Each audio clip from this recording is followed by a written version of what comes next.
अस्सलाम वालेकुम व्यूवर, हम आज लेकर आए हैं उन अफराद के लिए एक ऐसी वीडियो जिनको इंग्लिश रीडिंग में प्रॉब्लम्स होती है। इंग्लिश रीडिंग करते वक्त सही तरह पढ़ नहीं सकते, तो उनके लिए ये वीडियो ज़्यादा ना सही तो कुछ ना कुछ ज़रूर फ़ायदा देगी। करना आपने ये है, इंग्लिश के ऐसे वर्ड जिनके साथ डबल ई आता है, आपने ई को थोड़ा लंबा करके बोलना है, और ऐसे वर्ड जिनके साथ डबल ओ आता है, आपने ओ को थोड़ा लंबा करके पढ़ना है।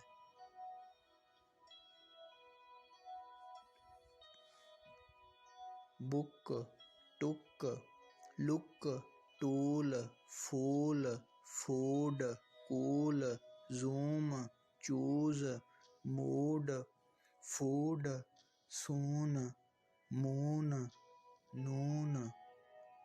इस तरह करके आप इंग्लिश के कोई भी वर्ड्स को, किसी भी वर्ड्स को इजीली पढ़ सकते हैं। बस ये आपने ध्यान में रखना है कि ऊ की आवाज़ आएगी। इसके बाद आता है ई।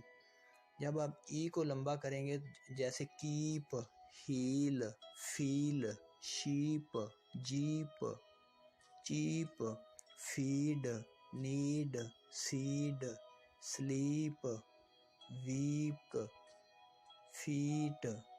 इस तरह आप ई के वर्ड्स को लंबा करते जाएंगे और इजीली पढ़ते जाएंगे। इसके बाद आता है मैन, एक ही MAN मैन, MIN मिन। अगर आई लगा देंगे तो मिन बन जाएगा। DOG डॉग, आई लगाएंगे तो डिग बन जाएगा। FOX फॉक्स, आई लगाएंगे तो फिक्स बन जाएगा। RAT rat, RIT rit, FAN fan, FIN fin, fan fin. इसी तरह HAS हैज़, HIS हिज। अगर आई लगाया तो हिज पढ़ेंगे। HAS has, HIS his. TOK tok, TIK tik, tok tik. Bag big, BAG bag, BIG big, bag big. Top tip, fat fit, FAT fat, FIT fit, hot hit. चलें जी, इसके साथ ही video का इख्तिताम करते हैं। मिलते हैं अगली वीडियो में, तब तक के लिए खुदा हाफिज़।